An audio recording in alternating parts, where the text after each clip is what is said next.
परम सच्चिदानंद घन प्रेमामृत रस प्रवाही श्री युगल सरकार श्यामा श्याम के गौर श्यामल चरणारविंद, यही हमारे जीवन सर्वस्व हैं, यही हमारे परम साधन हैं, यही हमारे चरम साध्य हैं। उपासक धैर्यपूर्वक सब समय अपने आराध्य देव में ही चित्तवृत्ति लगावे। धैर्य टूटा कि चित्तवृत्ति का परिवर्तन हो जाएगा। आपके जीवन को बहुत ऊंचाई पर बैठालना है।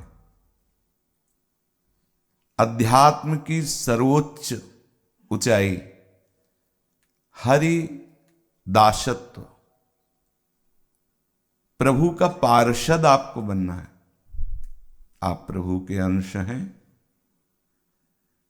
देह में आसक्त होने के कारण आप अपने स्वरूप को भूल गए हैं। कृपा पात्र हैं, इसलिए सब विधान प्रभु बना रहे हैं आपको। मनुष्य शरीर मिलना, सत्संग मिलना, भजन के लिए आकर्षित होना, जितेंद्रिया, संयम, यम, दम, इसके लिए मन में उत्साह केवल प्रभु कृपा से आता है। और वो आपको मिला है कि हम संयमित जीवन व्यतीत करें, हम इंद्रियों का दमन करें, मन का निग्रह करें, इंद्रियां हमें विषयों में आसक्त न कर पावें। ये केवल कृपा पात्र जनों के ही हृदय में बात आती है, अन्य नहीं। अन्य तो बस इतना ही चाहते हैं कि हमारे इंद्री के अनुकूल भोग मिलते रहे, सुखपूर्वक जीवन व्यतीत हो जाए, बस। वो जानते ही नहीं सुख किसे कहते हैं, जीवन का लक्ष्य क्या है। तो आपको जो भगवद आश्रित हो, आप नहीं जानते कि हरि पार्षद में क्या क्या सद्गुण होने चाहिए। हरि जानते हैं ना, उनके दास में कौन से सद्गुण होने चाहिए, कितनी सहनशीलता होनी चाहिए, कितनी उदारता होनी चाहिए, ये हरि जानते हैं। तो हरि ही अब हमें संभालेंगे। आपको धैर्य रखना है। बड़ा ऑपरेशन है। भवरोग जो बहुत जन्मों का पुराना बीमारी है, ये पुराना रोग है, अब इसका ऑपरेशन शुरू हो चुका है। हरि कृपा अब आपको संभालेगी। महापुरुषों के वचन ध्यान पूर्वक सुने और मनन करें। अब जो कुछ तुम्हारे जीवन में होगा, ऐ हरि आश्रित, अब जो कुछ भी तुम्हारे जीवन में होगा वो हरि के संकेत से होगा। जो भी घटना घट रही है, प्रभु संकेत कर रहे हैं। छेड़ो इसे, इसे अपमानित करो, इसे गाली दो, इसको घेरो, तिरस्कार करो इसका। अब किसी बाह्य सहयोग से नहीं, अंतर विवेक से बचो। बाह्य सहयोग साधक नहीं लेता, संसारी लेता है। साधक बाह्य सहयोग नहीं लेता। चार लोगों को इकट्ठा करना है साधक का लक्षण नहीं। साधक न किसी अस्त्र का बल रखता है, न किसी बाह्य जन का बल रखता है, न वो बुद्धि का बल रखता है। वो भगवद आश्रित, उसका बल भगवान है। और भगवान का आंतरिक स्वरूप है विवेक। वो विवेक बल से बच जाता है। ये सहना पड़ेगा, इसे समझ लीजिए। नहीं, भजन को संग्रह करना बहुत कठिन होता है। चाट जाते हैं बाहरी विषय, भजन की ऊर्जा शक्ति को ये ढक लेते हैं, इसलिए सावधान रहना बहुत कठिन है। हजारों लोग प्रणाम कर रहे हैं, इसको सह लेना तो सरल नजर आता है। जय हो प्रभु। हमारे भगवान ही है सब रूपों में। जब गाली कोई देता है तब जय हो प्रभु निकलेगा, निकलना चाहिए, वहां निकलना चाहिए। जब अपमानित कोई कर रहा हो, तिरस्कार कर रहा हो, तो आपको निकलना चाहिए जय हो प्रभु। ये हमारे साथ ऐसा प्रतिकूल व्यवहार क्यों कर रहा है? क्योंकि हरि ने उसको आपके पीछे लगाया है। यहां महापुरुषों के वचन है, ऐ हरि आश्रित, अब तुम्हारे जीवन में वही होगा जो हरि ने संकेत किया है। लगो इसके पीछे, धैर्य पूर्वक आपको बलवान बनना है। तास्ति तिक्षस्व भारत, सहन करना है, हर बात सहन करना है। हरि पार्षद ब्रह्मा से भी श्रेष्ठ पद है। जिसे हरिदासत्व मिलता है वो ब्रह्मा के परमेष्ठी पद की भी आकांक्षा नहीं करता। ब्रह्मा भी इस पद को नमस्कार करते हैं, हरिदासत्व को। आप हरिदासत्व पद के लिए तैयारी कर रहे हैं, विद्यालय है ये, हरिदासत्व का विद्यालय है सत्संग। इसमें पराविद्या की शिक्षा होती है। इसलिए धैर्यपूर्वक सहना होगा। ये शब्द याद रखो, सहन करना, सहनशील, आशय उदार, धीरज सहित विवेकी, साधु का लक्षण। तास्तितिक्षस्व भारत, तितिक्षवा ये सबसे महिमा में लक्षण। सहनशील, टूटना नहीं। टूटता कौन है? जिसका मन और बुद्धि दोनों ने हाथ मिला लिए और बीच में विवेक काम नहीं कर रहा, वो टूट जाएगा। मन और बुद्धि दोनों मिल गए, उपासक टूट जाएगा। मन और बुद्धि मिलने न पाए, बीच में विवेक बना रहे, बचा लेगा, टूटने नहीं पाओगे। विवेक। ये गाली क्यों दे रहा है? मैंने कोई अपराध तो किया नहीं, कोई अपराध नहीं किया, गाली दे रहा तो कोई भगवान का विधान होगा। नहीं, इसमें क्या भगवान का विधान? हम तो जा रहे बेमतलब परेशान कर रहा है, 2 थप्पड़ नहीं, आपका कोई प्रारब्ध होगा उसका ना। ये विवेक तुरंत उत्तर दे रहा है। अंदर ही अंदर विवेक ने समन कर दिया, आग उठी, समन कर दिया और धैर्यपूर्वक चला। वो स्थिति उसकी बढ़ रही अध्यात्म की, और लौटा और लड़ाई झगड़ा करने लगा। अध्यात्म की शक्ति, ऊर्जा शक्ति क्षीण हो गई। वो संसारिकता में आ गया, साधुता में नहीं। वो साधक नहीं, वो संसारिक है। वेश से साधुता प्रमाणित नहीं होती, स्वभाव में, आचरण में साधुता, रहनी में साधुता, वो साधुता है। साधुता को अभी तो ऊपर कह रहे थे कि भगवान का साक्षात्कार होना सरल है, लेकिन साधुता आना कठिन है। भगवान का साक्षात्कार चित्रकेतु किए तो, पर साधुता इतनी नहीं है। विमान में बैठकर परम वैष्णवाचार्य भगवान शंकर के सामने जाता है और कहता है कि एक साधारण गृहस्थ भी पत्नी से एकांत में प्रेम वार्तालाप करते हैं, आप अपनी जंघा पे बैठा ले, ये कौन सी आपकी सभ्यता है?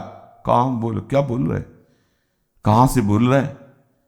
माता को सहन नहीं हुआ, बुद्धि की अधिष्ठात्र देवी हैं, साप दे दिया, हे असुर भाव को प्राप्त हो जा। भगवत साक्षात्कार किए हुए चित्रकेतु। साधुता आना बड़ा कठिन है। साधुता भगवान शंकर और भगवान हरि दोनों बड़ाई करते हैं साधुता की। उमा संत कई है बड़ाई, और प्रभु श्री राम तुम सरीखे संत प्रिय मोरे। क्या खास बात है तुम सरीखे में? कोई भी बाहरी वैष्णवता साधुता के विशेष चिन्ह थोड़ी विभीषण जी धारण किए गए। एक राजमंत्री पद पे, प्रधानमंत्री, रावण के प्रधानमंत्री भी हैं और भ्राता भी हैं, तो राज परिवेश में है। कोई ऐसा नहीं कि भगवा वस्त्र धारण किए हुए हो या पीत वस्त्र या तुलसी माला आदि बहुत सी सब साधुता, कुछ नहीं ऐसा है। स्वभाव में साधुता ठास ठास के भरी हुई है। सभा में लात मारा जाता है, कोई फर्क नहीं, वो कह रहे तुम पितु सरिस भले ही मैं मारा, राम भजे हितनाथ तुम्हारा। सुन लिया और कह लिया सभा में अभी खड़े हो, चलो बाहर। चाहे जितना भाव हो, बाहर जाकर के यही आएगा कि डांटना था तो एकांत में डांट लेते, सबके सामने क्यों किया। इतना आ जाएगा, चाहे जितने श्रद्धावान हो इतना आ जाएगा कि अगर आपको महाराज डांटना ही था, एकांत में आप जूता मार लेते कमरा बंद करके, तो बाहर हम पोछ पाछ के निकलते हो जगह। मान बचाना, मान। और सभा में मतलब आपने उतार दी आरती पूरी, तो मतलब मान। और हरिदासत्व में मान सबसे बड़ा बाधक है, मान। और इसका नाश केवल हरि के ही संकेत से होता, दूसरा कोई उपाय नहीं। वही रचना रचते हैं, आप सबके रची जाएगी, तैयार रहे ना। जैसे जैसे आपकी आध्यात्मिक उन्नति होगी तो रचना रची जाएगी।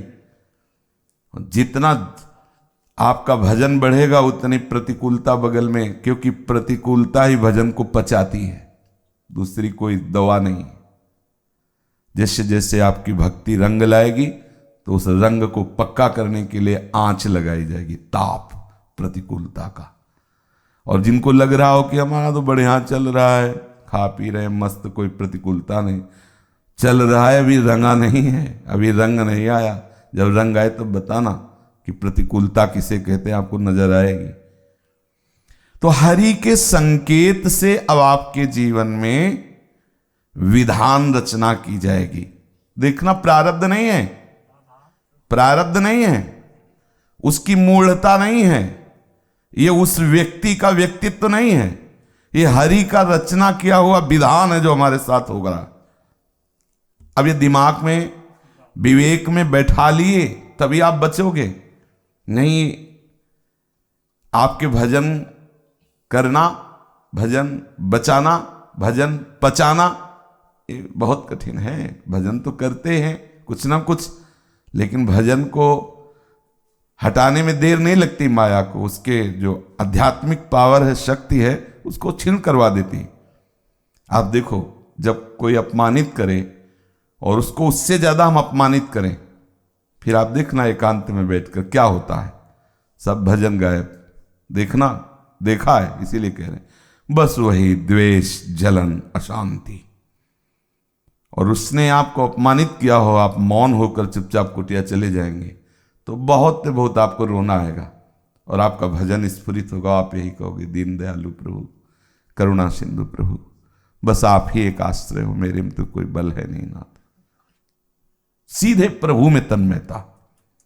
इसलिए बहुत सी ऐसी बातें हैं जो आपको लगेगा इतना बोलना तो आवश्यक ही था, नहीं, ठीक नहीं है। कुछ ऐसा होता ना कि बहुत तो इतना तो जरूरी था, नहीं, कोई जरूरी नहीं था। तुम्हारा अहंकार बोल रहा है इतना जरूरी था। जो जरूरी होगा हरि हिसाब कर देंगे। तुम्हें तो परुख बचन अति दुसह श्रवण सुनी ते पावक न दहो। बहुत कठिन है सत्संग करना, उपदेश करना, उपदेश सुनना। और जब वर्षा होती है ना परुख वचनों की, तो हर एक बाण सीधे दिल में लगता है। वो कराहता है कि अब विवेक हो तो बचाए, नहीं तो गया। बस यही है, ये सारा संसार इसी में तो चक्र में घूम रहा है, काल कर्म स्वभाव, बस इसी में भिड़ंत हो रही। साधु विवेक के द्वारा बच रहा है। साधुता यही है कि आप अपने अंतःकरण की शांत वृत्ति को बचा लें, अशांत न होने पावे, आपका भगवत चिंतन न छूटने पावे। देखो, संतों ने कहा कि प्रलयाग्नि फैली हो तो भी भगवत चिंतन नहीं छूटेगा। ये तो अपमान था, प्रलयाग्नि। जब तक आपका पूरा प्रभु में विश्वास नहीं, आराध्य देव में, तब तक आप सह नहीं सकते। पूरा विश्वास मेरे प्रभु का विधान है, मंगल विधान है।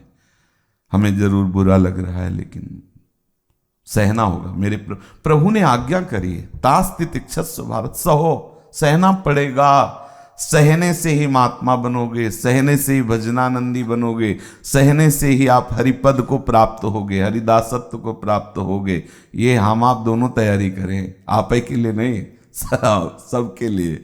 आखिरी तक सहना होता है, जब तक शरीर में श्वास है तब तक सहना होगा, सबको सहना हो। अगर टूटे तो भजन बाधित हो जाएगा। बहुत मनोरंजन एक अलग बात है, भक्ति की ऊंचाई पर चढ़ने के लिए आपको ये तैयारी कर। सहत सहत बाढ़े भगत, शब्द तो सहत बस हो गया, लेकिन इसके लिए बहुत बड़ा हृदय चाहिए, बहुत बड़ी सामर्थ्य चाहिए। वो भजन से ही आती है, भगवत विश्वास से ही आती है। अन्याय रोकने और अपना पक्ष रखने की भी आवश्यकता नहीं। देखो, इसे संसार में नहीं स्वीकार किया जाएगा। अन्यायी का विनाश होना चाहिए, हरि करें। देखो, ये अध्यात्म मार्ग है, संसार के मार्ग में ये शब्द लागू नहीं होगा। इसलिए कह रहे हैं कि इसको कोई भी सुन सकता है।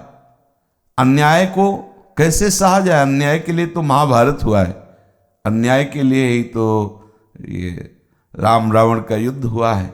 अन्यायी का विनाश होना चाहिए। तो ना हम राम हैं और ना हम रावण हैं, हम हरि के दास हैं। तो दास का क्या कर्तव्य है? स्वामी के अधीन रहना। हमारा कार्य है स्वामी की। स्वामी अपने कर्म जाय अपकारी, उमा क्षमा श्राप होते भारी। साधु का अस्त्र क्या है? क्षमा। सम दुखा क्षमा, क्षमा। जब तक अद्विष्टा सर्वभूतानां मैत्रः करुणयोच निर्ममो निरहंकारा सम दुखा सुखा क्षमी। क्षमी, क्षमावान। हमारा अस्त्र है क्षमा। क्षमा के द्वारा अन्याय का नाश कर देना हो जाएगा। क्षमा के द्वारा हो जाता है। जितने भी बड़े बड़े अत्याचारियों को महात्मा बनाया आचार्यों ने, प्रभु ने, जो भी, तो क्षमा के द्वारा बनाया। दंड के द्वारा कोई महात्मा नहीं बनता। कहीं भी आप प्रमाण बताना कि दंड के द्वारा कोई महापुरुष बना हो, क्षमा के द्वारा महापुरुष बना है। उसका हृदय बार बार बलिहार होकर के बह गया उनकी आज्ञा में कि ओहो, मैं इतना अपराधी, मुझे क्षमा कर। साधु का अस्त्र दंड नहीं है, क्षमा है। संसार इस क्षमा से परिचय नहीं जानता। ऐसा कैसा? वो अन्याय करता चला जाए और हम चुप बैठे रहे, कुछ बोले ना, आप चुप हो जाओगे तो सिस्टम का लागू हो जाएगा। आप में कितनी सामर्थ्य, आप में इतनी सामर्थ्य, और जब सिस्टम लागू होगा तो पूरा संभाल लेगा। आगे का शब्द देखो, उमा क्षमा श्राप होते भारी। आपने क्षमा किया, आपका अंतःकरण शीतल रहेगा, आपका भजन बच गया, और उसके लिए क्षमा क्या हुई? जाके श्राप से भी अधिक हो गई। श्राप में तो आपने सीमा रख दी कि इतना नाश होगा, लेकिन क्षमा, उमा क्षमा श्राप होते भारी। साधु का, साधुता का सिद्धांत अलग है, उल्टा है संसार से। संसारिक शब्दों में इन भागवतिक शब्दों को न घसीटा जाए, और भागवतिक शब्दों को संसारिक शब्दों में न घसीटा जाए। जैसे भागवतिक काम शब्द आता है तो प्रेम का स्वरूप है, संसार में प्रेम शब्द आता है तो काम का स्वरूप है। वो शब्द प्रयोग में कहां प्रयोग हो रहा? अध्यात्म में या संसार में? लोक संग्रहार्थी जो हैं वो ऐसा कह सकते हैं, लोक संग्रह कर नेता और बड़े बड़े धर्मोपदेष्टा कि अन्याय नहीं सहना, हल्ला बोल। लेकिन साधुक, साधक, उपासक चुप, शांत, सह गया। अब उसका ईश्वर, उसका मालिक करे। आपको उनको विश्वास नहीं, उनको अपने पे है कि आगे बढ़ जाएगा, अन्याय करता नहीं करे पाएगा, उसकी सामर्थ्य नहीं। सब स्वतंत्र थोड़ी है, कोई स्वतंत्र नहीं। तो बोले अत्याचार उसका खेल है, 3 गुणों का खेल हो रहा है। अब उसको तुम नहीं जानते हो तो तुम मान रहे हो कि अगर इसे रोका नहीं जाएगा तो अत्याचार हो जाए। ईश्वर का संविधान है वो आगे का। एक साधु, अब बाबा की तो मुझ होती है, दाढ़ी होती, तो एक 13-14 वर्ष का लड़का था, वो उन्हें परेशान करने लगा, मुछाड़िया मुछाड़िया, बस बाहर कुछ प्रसाद था दिया ऐसे। पीछे से एक ग्रामीण आया, उसने मुझे उतरा, 2 थप्पड़ मार के हो गया हिसाब। अब नहीं कहेगा मुछाड़िया, उसकी साधुता बची और उसका हिसाब उसने कर दिया। वो आ रहा है शासन करने वाला, किसी न किसी रूप में वो शासन कर लेगा। हम शासन करने वाले नहीं, हम तो उसके दास हैं। हमारा ये, हाँ, अगर उसमें इसमें आवेश करके वो कुछ करवा ले तो उसका खेल है, हमारा कहीं भी संकल्प नहीं है। अब वो आवेश पैदा कर दे, जैसे भगवान शंकराचार्य जी के शिष्य में वो नरसिंह आवेश हुआ, उठा पटक दिया, फाड़ दिया उसको कपाली, वो अलग, वो भागवती का आवेश है साधुता में। हमें ना तो कर्मयोगी, ना लोक संग्रही, ना कोई संभाविक उपदेष्टा पद कि भाई आप जगत के ऐसे, तो आप उपासक हैं, हरिदास हैं, आपको सहन करना है, उसके लिए प्रार्थना करनी है। अगर आपको लग रहा है कि बहुत अन्याय सामने हो रहा है तो ये 2 प्रार्थना करनी, एक करनी कि हमारी बुद्धि समझ पावे कि नाथ आपका ही ये सब रचना रचा हुआ विधान है, और दूसरी कि हे नाथ इसकी बुद्धि को पवित्र करना, इसको कहीं किसी भी तरह से अहित ना होने पावे, इसका मंगल हो, नाथ आप ऐसा करें। दास का स्वरूप यही है, शरणागत दास। ये अलग है क्षेत्र, ये संसार क्षेत्र नहीं, ये नीति नहीं है, ये प्रीति का मार्ग है। सखा नीति तुम नीक विचारी, पर ममपन शरणागत भयहारी। हमें ध्यान देना, नीति में कि बांध ही राखो ऐसा आदेश की नीति कह रही है कि हो सकता है भेद लेन पठवा 10 सीसा और राखी बांधी, ऐसा आदेश नीति कर रही। लेकिन प्रीति क्या कह रही? सखा नीति तुम नीक विचारी, पर ममपन शरणागत भयहारी। वह भात ते हानो, दोनों स्थिति में लाओ उसे।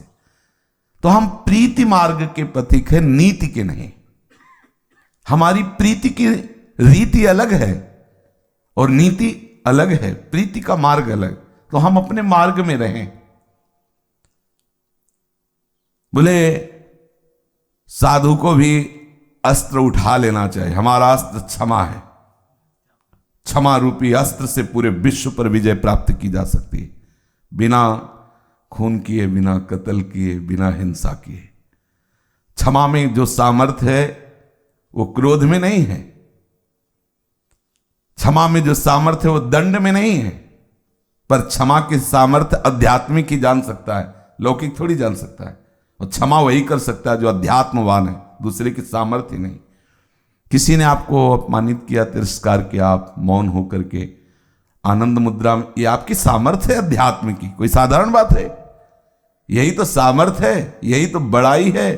करत जे अनसहन निंदक तिनहु पे अनुग्रह कियो। उल्टा, करत जे अनसहन निंदक तिनहु पे, ये आचार्य श्री हरिवंश महाप्रभु के मंगल में वर्णन किया श्री सेवक जी ने। करत जे अनसहन निंदक तिनहु पे अनुग्रह कियो, करुणा की। इसीलिए तो संतों को भगवान से भी बढ़कर पद दिया गया है कि भगवान भी कभी कभी आवेश में आ जाते हैं और अस्त्र उठा लेते हैं, लेकिन संत अस्त्र नहीं उठाते। उसके उद्धार के लिए आंसू गिरते हैं। श्री यीशु जी को जब क्रूस पे टांगा गया तो आंखों से आंसू गिरे। तो उनके निज जनों ने कहा, प्रभु बहुत पीड़ा हो रही होगी, क्रूस तो बहुत कष्टप्रद, तो बोले पीड़ा के आंसू नहीं। हम ईश्वर से प्रार्थना कर रहे हैं कि जिन्होंने इस शरीर को इस स्थिति में पहुंचाया है, प्रभु ये अज्ञानी हैं, इनको क्षमा करना, इनको कोई दंड न देना, इनको ज्ञान नहीं है, इसलिए ईश्वर से प्रार्थना कर रहे हैं। यह है साधु का स्वरूप, यह है जो भगवद आश्रित दास जन है उनका स्वरूप, जो उनका अमंगल कर रहे हैं उनके लिए।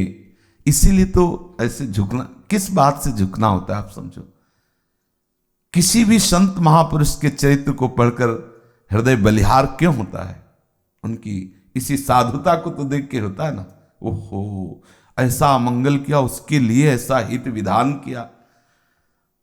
अपने को चलना इसी मार्ग में है, अपना मार्ग ये है, समझना होगा इसमें। अपना मार्ग प्रभु के चरणों के आश्रित होकर, जो आश्रित जनों ने अनुभव करके उपदेश दिया है, जिससे हरि रीझते हैं। तो सबकी दृष्टि है, ऐसा नहीं। देखो कैलाश से देख रहे हैं लंका की सभा में, लात मारा तो बोल पड़े उमा संत कही है। बड़ा देखो बोल पड़े, ये देखो ये संत है, यही बड़ाई है। और यही हरि को अच्छा लगता है, हरि को यही अच्छा लगता है। आपकी सहनशीलता, आपकी क्षमाशीलता देखकर हरि प्रसन्न होते हैं कि हाँ ये मेरा दास है और यही मेरे दासत्व का स्वरूप है। अपने को इन्हीं के चरणों के बल से इस क्षमा रूपी महान सामर्थ्य को धारण करना पड़ेगा। क्या करोगे? पड़ेगा। पड़ेगा शब्द में पूरी श्रद्धा नजर नहीं आ रही। अब क्या करें, सोनी लगानी पड़ेगी, तो उसमें मतलब अब कोई रास्ता नहीं। अगर क्रोध अपनाओगे तो वो आपको रौंद देगा, क्योंकि उसने ठान लिया है आपको अपना दास बनाने का। वो ऐसी जगह से प्रतिकूलता देगा जहां आप उत्तर ही नहीं दे सकते हो, घेर देगा। मान लो ऐसी जगह से वो प्रतिकूलता दे रहा है जो सम्मान कि भाई अगर पीटे भी तो गौरव का विषय है। संत महात्मा वैष्णव गुरुजन तो गौरव का विषय है कि हमारे गुरुदेव ने हमें डांटा, हमारे गुरुदेव ने हमें पीटा, हमारे गुरुदेव ने हमें निकाला, तिरस्कार, ये गौरव का विषय होता है। गुरुदेव अत्यंत प्यार कर रहे हैं, लेकिन समाज में वो ऐसे आचरण करवा देगा, ऐसी चेष्टा करवा देगा, बिना किसी अपराध के आपका अपराध साबित करवा देगा। आप सारा अहंकार चूर हो जाएगा, दौड़ा देगा। दौड़ा दिया, नगर रच दिया, स्वयंवर रच दिया। ना नगर है ना स्वयंवर है, और बंदर का आकृति दे दी, चेहरा दे दिया, परेशान करवा दिया। हरिदासत्व में शिरोमणि है, परेशान करवा दिया और परेशान हो गए एकदम। ऐसा लगा प्राण निकल गया जब जयमाला राजकुमारी ने हरि के गले मिला, ऐसा लगा प्राण निकला, अब जिएंगे कैसे। बहुत सावधान। आप हरि चरणों के आश्रित हैं, आपको विश्वास ये जमाना होगा, आदेश है, यह विश्वास जमाना होगा कि आपका एक ही कर्तव्य है, सहन कर जाओ, सहन करना। तास्ति तितिक्षस्व भारत, प्रभु के प्रिय बन जाओगे। अब यह है प्रीता की बात भाई, बहुत, इसीलिए धीरे से बोले कि बहुत जोर का ये पीड़ा का विषय होता है। जन्म जन्मांतरों से हम गौरव, गर्व, मद इनसे जीवित हैं, इन्हीं से जीवित हैं। और इसी को संतों ने कहा, गौरव घोर रौरव मानम सुरापानम, त्यागो इसको। प्रतिष्ठा सुकरी विष्ठा, यह है संत भाषा। जिसके लिए लोग मरते हैं, संतजन क्या कह रहे हैं? प्रतिष्ठा सुकरी विष्ठा के समान त्याज्य। सुकरी विष्ठा किसी काम में नहीं आती। बोले गौरव, बोले घोर रौरव, बच्चों इससे। मानम, बोले सुरापानम, जिसे मदिरा पान करना निकृष्ट है, ऐसे ही मान को स्वीकार करना निकृष्ट है। अब बताओ कैसे जिए? न गौरव है, न मान है, न प्रतिष्ठा है, अब हरिदासत्व है। और यहां बोले कुछ भी हो जाए, स्वाभिमान में आंच नहीं आने देंगे। स्वाभिमान में, स्व का परिचय नहीं मिला इसीलिए अभिमान में आंच आने नहीं देंगे, ऐसा बोल रहे हो। स्व का परिचय मिलेगा तो उसमें आंच आ ही नहीं सकती है। लेनम चिंदन्ति शस्त्राणि नैनम दहति पावका न चैनम क्लेदेन्त्या। अच्छा, दूसरा है ही नहीं, जो स्व यहां है वही स्व सर्वत्र है, तो उसमें आंच तो आएगी ही नहीं। वो आंच कोई है नहीं, क्योंकि आंच भी वही है, तो कोई परेशानी नहीं है। प्रभु पर विश्वास जमाना होगा। प्रभु को प्रसन्न करने के लिए ये गुण आपको धारण करना ही होगा। बोले हरि को प्रसन्न करने के लिए गुलाब जामुन लाओ, ये भोग इत्र लाओ, बोले नहीं, क्षमा रूपी पुष्प के द्वारा हरि को प्रसन्न करो। क्षमा करना ही पड़ेगा, ये धारण करना पड़ेगा। क्षमा करो। किसी भी स्थिति में इस शब्द को सामने लाओ, क्षमा शब्द। अच्छा, शांत नहीं, इसने बेमतलब हमें क्यों क्षमा, बस अंदर से क्षमा। और जब ये कहे कि नहीं नहीं क्षमा करने से बढ़ जाएगा तो श्राप होते भारी, वो है क्षमा, क्षमा ही मेरा, बस तसल्ली होती है ना कि भाई श्राप होते भारी तो लगेगा, चलो कुछ तो होगा ना इसका, अब क्षमा, बस किसी दो तरह क्षमा। फिर जब नहीं मान रहा मन ज्यादा तो फिर श्राप होते भारी है क्षमा, इसीलिए क्षमा हम धारण कर, चुप हो जाओ। फिर धीरे धीरे वो आगे वाली बात मिट जाएगी। जब आप क्षमा पे आओगे तो असली क्षमा आ जाएगी। संसार में कलह और द्वेष के जाल आपके लिए बिछाए जाएंगे। भगवत मार्ग के पथिक को यह देखना है। महाप्रभु चैतन्य देव प्रेम में डूबे रहते थे। एक सन्यासी जी आए थे, उनको गुरु के समान पूछते थे, और वही महाप्रभु की निंदा करने लगे। इतना खाते, देखो कितनी कितनी सामग्रियां, ऐसे सन्यासी को करना चाहिए। और एक बालक आता था महाप्रभु के पास, ऐसा वो आते हैं, हरि कोई न कोई रूप रख के आते हैं और ये दिखाते हैं कि प्रतिकूलता निंदा आदि होने पर भी तो क्या महाप्रभु के स्वभाव में परिवर्तन हुआ क्या? महाप्रभु ने कहा ये गुरु स्वरूप है, जो कह रहे हैं ठीक है। वैसे ही थोड़ा प्रसाद पाते और उसमें ठीक कह रहे हैं, ये ठीक कह, जो उनके निज जन थे उनको समझाया जाए, तुम्हें समझ में किस तरह से शरीर का पोषण हो रहा है तुम्हें पता है। रात रात भर रोते रहते हैं श्री कृष्ण प्रेम, किसी तरह हम लोग थोड़ा सा, और वो आप प्रसाद में सन्यासपना दिखा रहे हो कि ये सन्यासी को नहीं ऐसा। प्रभु कोई न कोई रूप रख करके आते हैं, प्रतिकूलता करने आते हैं। किसी भी महापुरुष के जीवन चरित्र को देखो, घर में ही तैयार कर देते हैं प्रतिकूल। इसलिए सावधान। आपको यदि प्रतिकूलता नहीं मिल रही तो अभी आप उस सीढ़ी पे नहीं आए हैं, विश्वास कर लेना। जिस दिन आओगे तो शरीर में, मन में, बाह्य में ये सब प्रतिकूलताएं आए, क्योंकि इसी से आपकी उन्नति होगी। अध्यात्म उन्नति, जो दिव्यता है, जो साधुता है, वो इसी से आती। पक्का मान लो, पक्का मान लो, इसी से आती है। और आप रोग आओ, अब कुछ नहीं होने वाला, आवे में तपाए जाओगे, आपको बढ़ाया जाएगा आगे। जाओगे कहाँ? कहाँ भाग के जाओगे?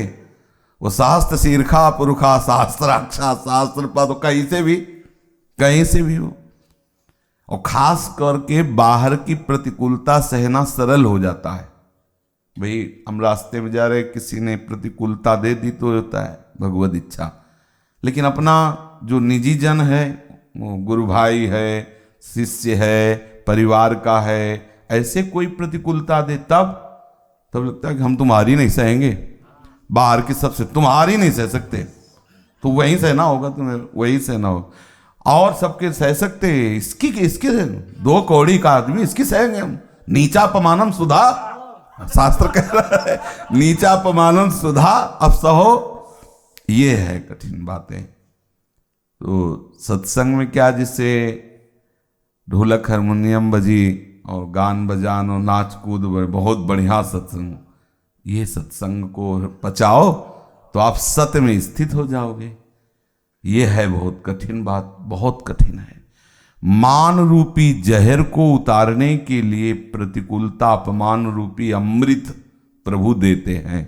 अब इस अमृत को हम जहर मानते हैं, जहर को अमृत मानते हैं, तो बुद्धि हमारी खराब है। अब हमारी बुद्धि शुद्ध हो तब इस मार्ग में हम आगे बढ़े। इसीलिए तो हम बढ़ नहीं पा रहे, हमारा भजन रंग नहीं ला रहा। नहीं, सच्ची मानिए, प्रतिपल नवीन उत्साह, नवीन आनंद वर्धन होता है। ये भगवत मार्ग है। थोड़ा प्रकृति के राज्य से ऊपर उठिए, अध्यात्म स्थिति में आए, फिर देखिए कैसा आनंद। तो इसी ये सब उठने के लिए ही तो कहा जा रहा है, अरजिए मत कहीं। संसार में कलह और द्वेष के जाल फैलाए जाएंगे। आपको प्रेम के बदले में इस कलह और द्वेष का समन करना होगा, प्रेम देना होगा आपको। आपसे कलह कर रहा है, द्वेष कर रहा है, आपको क्या देना है? प्रेम, आदर देना। इस कलह और द्वेष को मिटाना होगा प्रेम के द्वारा। पूज्यपाद सिवड़िया बाबा जी महाराज ने कहा कि जो तुमसे द्वेष करे, जो तुमसे ना बोले, उसे अपनी तरफ से बोलो और प्रणाम करो। वो जा रहा है, राधे श्याम श्री हरिवंश श्री हरिवंश। अब वो फिर दूसरे दिन जब मिले श्री हरिवंश श्री।